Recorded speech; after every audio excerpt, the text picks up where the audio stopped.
আসসালামু আলাইকুম। যারা আগাম পেঁয়াজ করতে চান তারা হচ্ছে king, super king, hybrid, লালতির hybrid এগুলো আগাম চাষ করতে পারেন। এগুলোর অধিক ফলন হয়, বাজারে চাহিদাও অনেক পরিমাণে। আমরা মূলত সুপার কিং জাতের পেঁয়াজটা এবার লাগানোর জন্য প্রস্তুতি নিচ্ছি।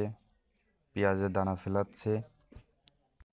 মূলত 1 কেজি সুপার কিং জাতের পেঁয়াজের বীজতলা তৈরি করছি আমরা 4 শতক জমিতে। আজকে বীজতলায় আমরা বীজ বপন করব। মূলত ভিডিওতে যাকে দেখতে পাচ্ছেন ইনি হচ্ছে আমার বাবা। ইনি অনেক অভিজ্ঞ কৃষক। 1 কেজি দানার জন্য বীজতলা তৈরি করতে 4 শতক জমির প্রয়োজন হয়। জমিটাকে ভালোভাবে চাষ দিয়ে প্রথমে বেড তৈরি করে নিতে হবে। এরপর মই দিয়ে মাটিটাকে সমান করে নিতে হবে।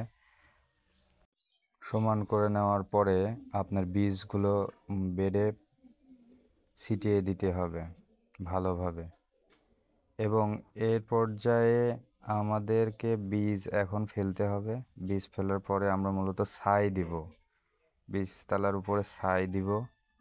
ছাই দেওয়ার সুবিধাটা হচ্ছে এর পোকামাকড় কম হয় এবং রোগ প্রতিরোধ ক্ষমতা চারার বেশি গুণে বৃদ্ধি পায়।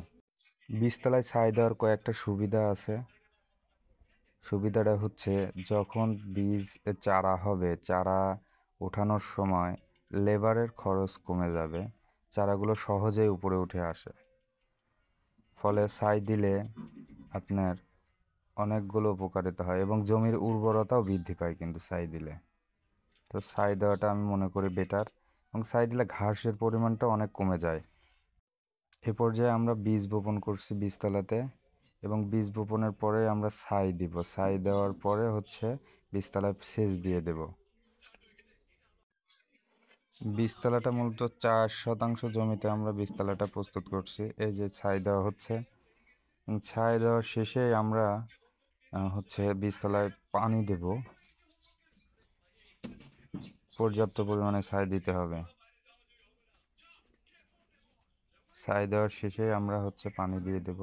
এই যে এখন পানি দিয়ে দিয়েছি। ছাই দেওয়ার শেষে বীজতলায় পানি দিয়ে দিয়েছি। হয়তো 3 থেকে 5 দিনের ভিতরে চারাগুলো অঙ্কুরিত হবে।